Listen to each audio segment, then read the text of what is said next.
Hello friends, स्वागत है आपका अपने चैनल मिस्टर इंजीनियर पर। मैं हिमांशु सिंह आपका दोस्त हाजिर हूँ एक नई वीडियो में, जिसमें मैं आपको पावर प्लांट इंजीनियरिंग के फर्स्ट यूनिट को डिस्कस करने जा रहा हूँ। सो स्टार्ट करते हैं।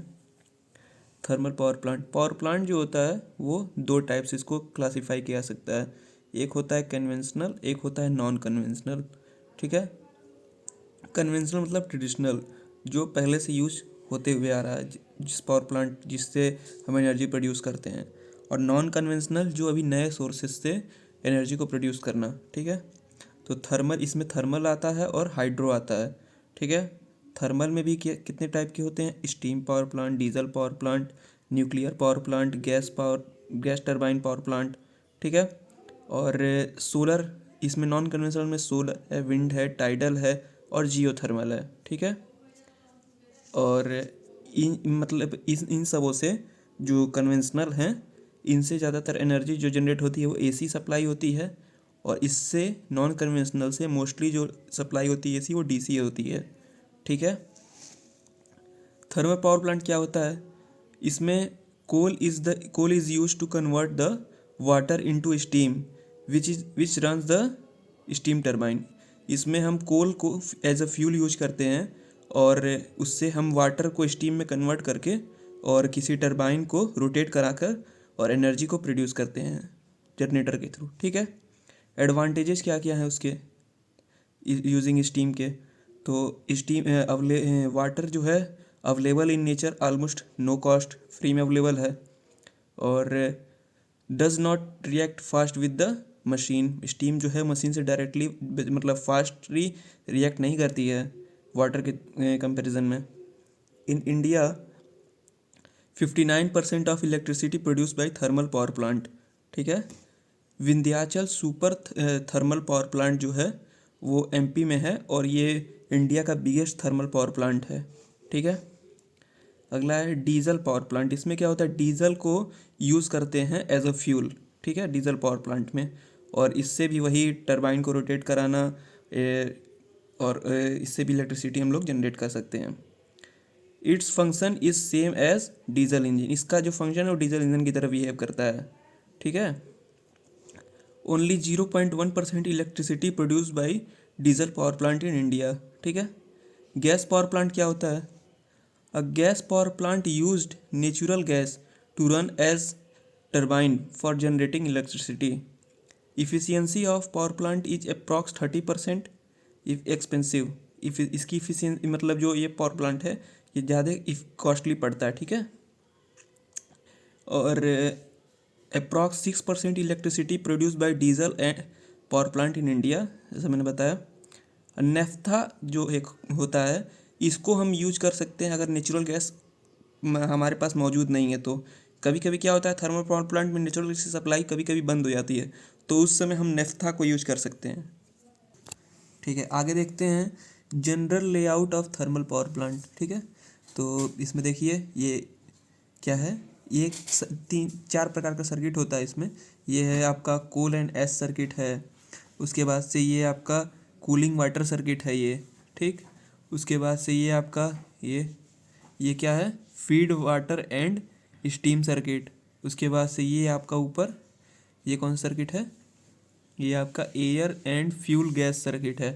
ठीक है। अब इसको हम देख लेते हैं एक एक करके। तो पहला जो है वो कोल एंड एस सर्किट है। इसमें क्या है? एस स्टोरेज है, एस हैंडलिंग प्लांट है, फिर बॉयलर है। क्या होता है कि यहाँ पर हम कोल की जो कोल स्टोरेज है, यहाँ से कोल की सप्लाई करते हैं। ये कोल हैंडलिंग यूनिट है, यहाँ से कोल को हैंडल किया जाता है।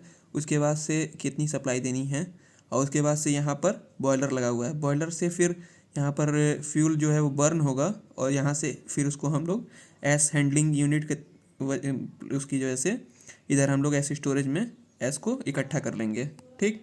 और फिर बॉयलर के थ्रू क्या होगा, बॉयलर में हीट जनरेशन होगा और यहाँ से हम इसकी हीट को सुपर हीटर में सेंड करेंगे। ठीक है। और सुपर हीटर से फिर क्या होगा, स्टीम जो है वो आगे जाएगा इकोनोमाइज़र में, हीट उसकी। और इकोनोमाइज़र से फिर हीट कहाँ जाएगी, एयर प्री हीटर में। ठीक। और फिर जो है वो चिमनी के रास्ते फ्लू गैसेस जो है वो बाहर निकल जाएंगी। ठीक है। एयर प्री हीटर का यूज़ किस लिए किया जाता है? एयर को पहले प्री हीट करने के लिए। जैसे कंबस्शन चैम्बर में या फिर बॉयलर में सेंड करने से पहले एयर जो है उसकी जो टेम्परेचर उसको और इंक्रीज करने के लिए इकोनोमाइज़र क्या करता है, वाटर को प्रीहीट करता है। जो वाटर हमको सेंड करना है स्टीम के लिए बनाने के लिए, उसको पहले हम इकोनोमाइज़र में सेंड करते हैं। ठीक, उसके बाद से फिर वो बॉयलर में जाता है और फिर बॉयलर से होते हुए फिर किसमें, सुपर हीटर में जाता है। फिर सुपर हीटर से होते हुए फिर कहाँ जाएगा, मेन वॉल्व में। सुपर हीटर में उसका टेम्परेचर और इंक्रीज हो जाता है। स्टीम जो होती है वो ड्राइड स्टीम में कन्वर्ट हो जाती है, वेट स्टीम। फिर उसको हम लोग मेन वॉल्व के थ्रू कंट्रोल करते हैं और टरबाइन पर उसको स्ट्राइक कराते हैं स्टीम को। टरबाइन ब्लेड जो है वो रोटेट करते हैं और हमको 3 फेज सप्लाई मिल जाती है, ठीक है, जनरेटर के थ्रू। और जो एग्जॉस्ट स्टीम है उसको हम लोग क्या करते हैं, कंडेंसर में सेंड करते हैं। कंडेंसर में क्या होता है, उसका टेम्परेचर लॉस होता है, ठीक, और जो स्टीम है वो लिक्विड फॉर्म में कन्वर्ट होती है, ठीक है। उसके बाद से इसको कूलिंग टावर में सेंड करते हैं और भी टेम्परेचर डाउन करने के लिए। और ये सर्कुलेशन वाटर पंप के थ्रू उसको फिर हम लोग मतलब ये रोटेट होता रहता है। और फिर जब क्या कहते हैं, बाद में फिर इसको पंप के थ्रू लो प्रेशर हीटर में सेंड करते हैं। और फिर इसके बाद से फीड वाटर पंप के थ्रू इसको और ऊपर हायर प्रेशर हीटर में सेंड करते हैं। और ये फिर इकोनोमाइज़र में जाता है वाटर, और वाटर का प्रीहीट किया जाता है और ये साइकिल पूरी आपस में फिर चलती रहती है ऐसे ही, ठीक है।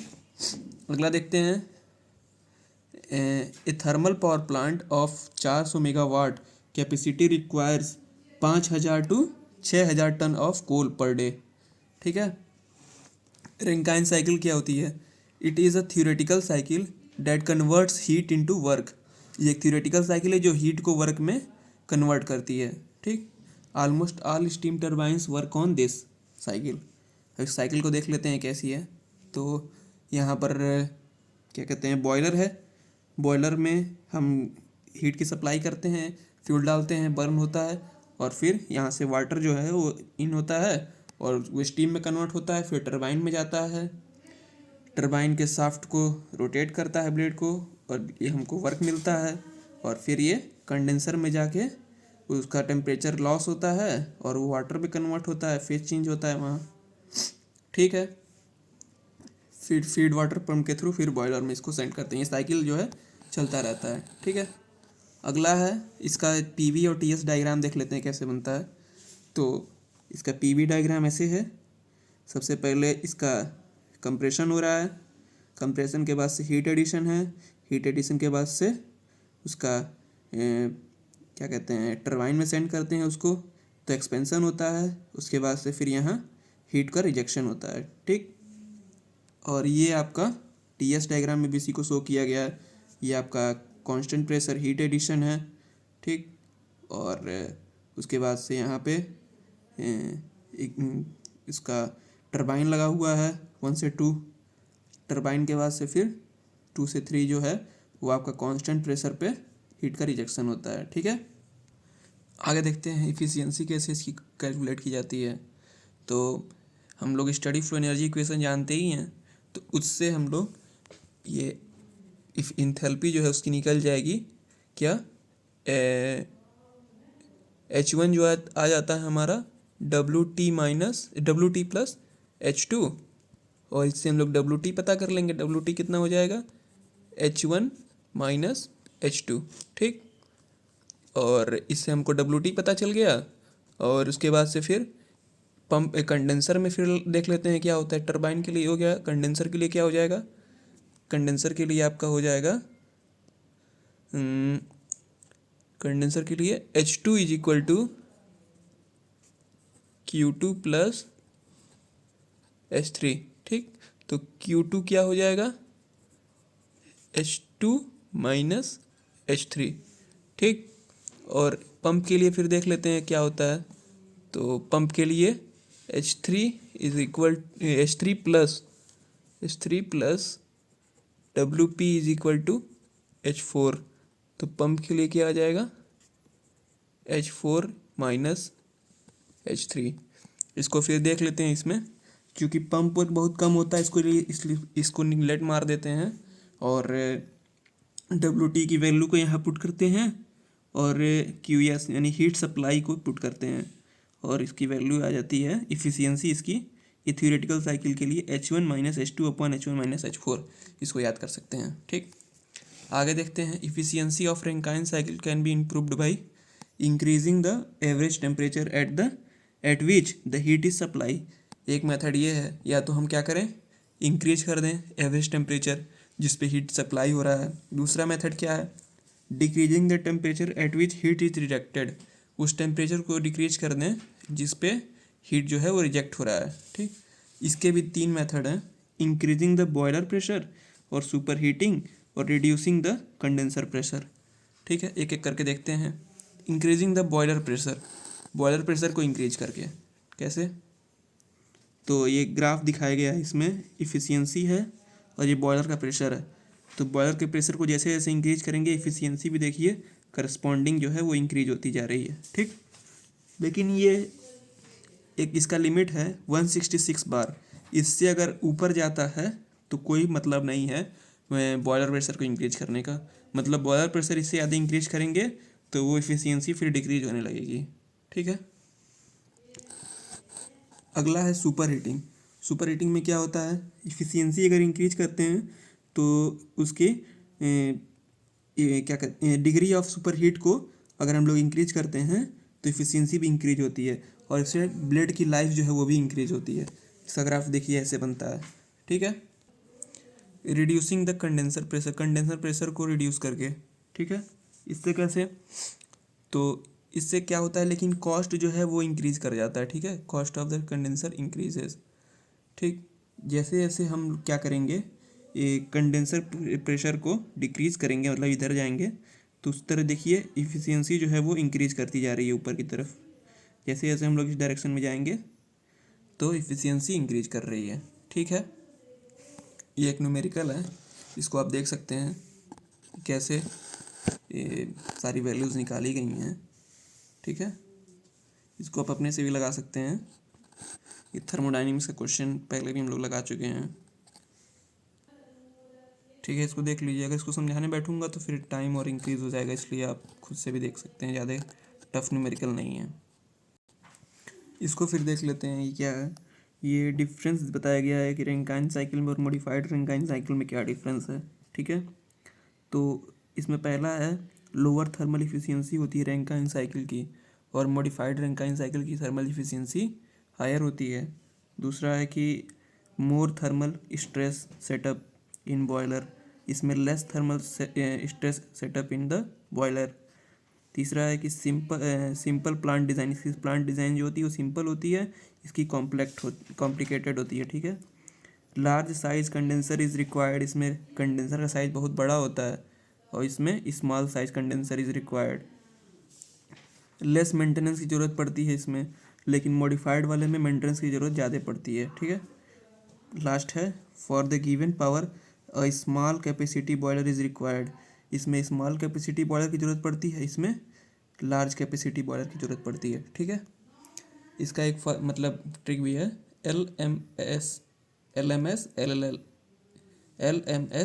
LLS। ठीक है, इसको क्या है, तो L से लोअर थर्मल इफिशियंसी, फिर M से क्या है, मोर थर्मल स्ट्रेस, इसका अपोजिट ये कर देंगे, जैसे जो यहाँ पर मोर रहेगा उधर लेस रहेगा, इधर हाई रहेगा उधर लो रहेगा। ठीक है, तो इसको ऐसे याद कर सकते हैं हम कि सिंपल प्लांट डिज़ाइन, तो S से सिंपल प्लांट डिज़ाइन याद कर सकते हैं, फिर L से क्या है, तो लार्ज साइज कंडेंसर, फिर L से क्या है, लेस मेंटेनेंस की ज़रूरत पड़ती है, फिर S से क्या है, स्मॉल कैपेसिटी बॉयलर की रिक्वायर्ड होती है, तो उसमें लार्ज होगा। ठीक है, इस तरीके से याद कर सकते हैं।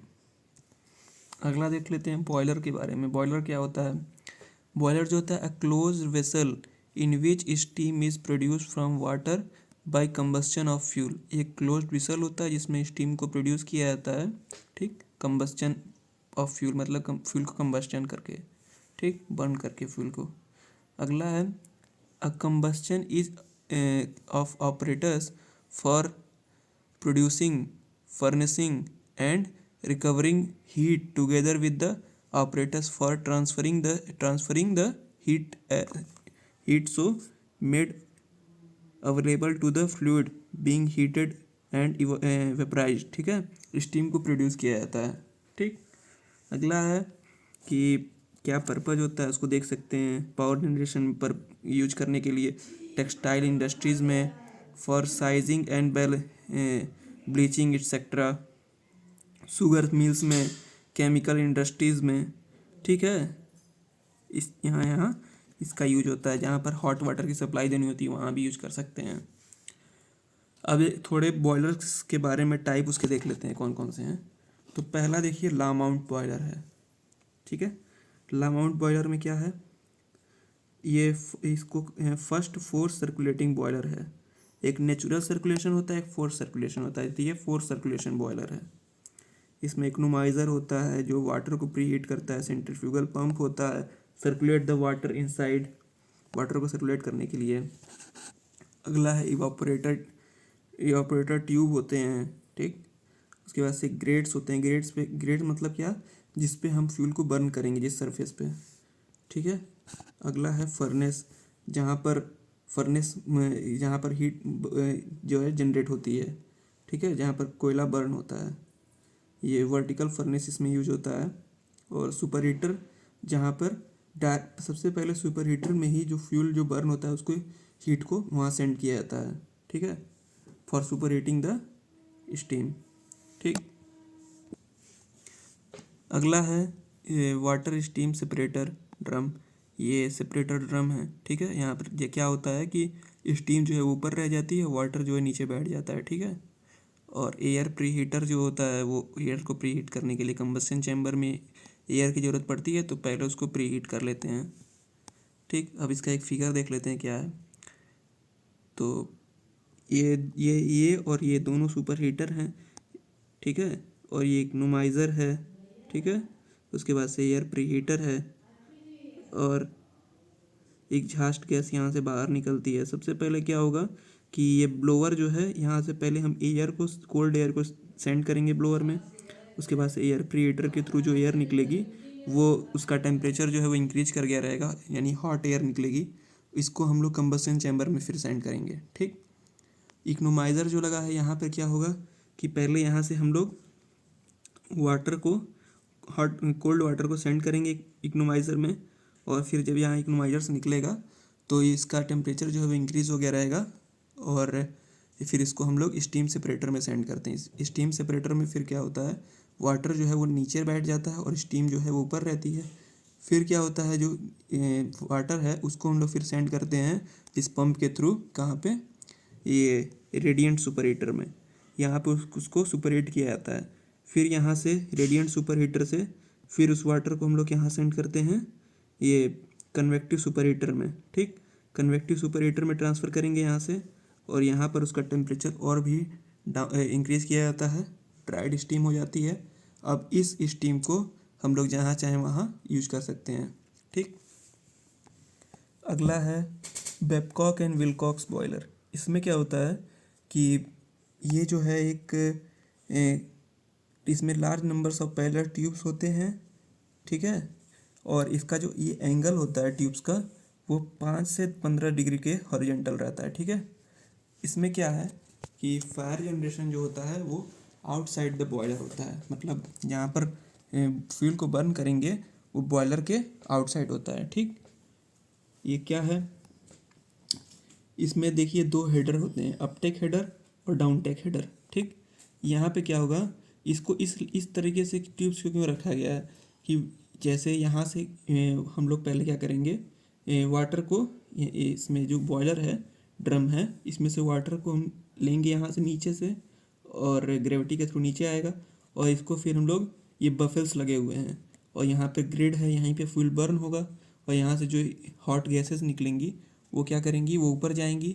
और ये बफल्स इसलिए लगाए गए हैं कि जो ये हॉट गैसेस आ रही हैं उसको, उसके टाइम ड्यूरेशन को इंक्रीज़ करे और एरिया को भी इंक्रीज़ करे। ठीक है, जितना एरिया इंक्रीज़ होगा उतना ही ज़्यादा हीट जो है वो ज़्यादा कांटेक्ट में रहेगा, कांटेक्टिंग एरिया इंक्रीज़ होगा, और कांटेक्टिंग टाइम को इंक्रीज़ करने के लिए बफल का यूज़ किया जाता है। फिर क्या होगा, जो स्टीम है वो हल्की हो जाएगी तो वो ऊपर की तरफ जाएगी और वाटर नीचे की तरफ बैठा रहेगा। ठीक, और अपटेक हेडर के थ्रू फिर वो स्टीम जो है वो ऊपर चल जाती है बॉयलर में। बॉयलर में क्या होगा, यहाँ पर स्टीम जो है वो आ गई। अब ये एपीपी मतलब कि एंटी प्रीमिंग पाइप लगे हुए हैं, यहाँ से उसके मॉइस्चर कंटेंट को और रिड्यूस किया जाता है स्टीम के। फिर यहाँ से सुपर हीटर के थ्रू, ये सुपर हीटर है, इसके थ्रू क्या किया जाता है, उसको और उसका टेम्परेचर इंक्रीज़ किया जाता है। और जब ड्राइड स्टीम हो जाती है तो उसको फिर हम लोग यहाँ से सेंड कर देते हैं उसमें मेन स्टॉप वाल्व के थ्रू, जहाँ जहाँ ज़रूरत पड़ती है वहाँ वहाँ यूज कर सकते हैं। स्टॉप वाल्व क्या करता है, जब भी कभी क्या हो, जैसे इसी में फ्यूज़ लगा रहता है, फ्यूज़ वाल्व भी रहता है, जब ऐसा हो कि इसका टेम्परेचर बहुत ज़्यादा इंक्रीज कर जाए और ओवरफ्लो होने के चांसेस रहें, तो ये क्या होता है, ये ओपन हो जाता है और जो गैसेस हैं या फिर प्रेशर है वो रिलीज़ हो जाता है। ठीक, उसके बाद से ये वाटर लेवल इंडिकेटर है, ये बताता है कितना परसेंट या कितना बॉयलर में वाटर का अमाउंट है। ठीक, ये प्रेशर गेज है पीजी। ठीक, और यहाँ पे मेन होल लगे रहते हैं जिसके थ्रू इसकी सफाई वगैरह की जाती है।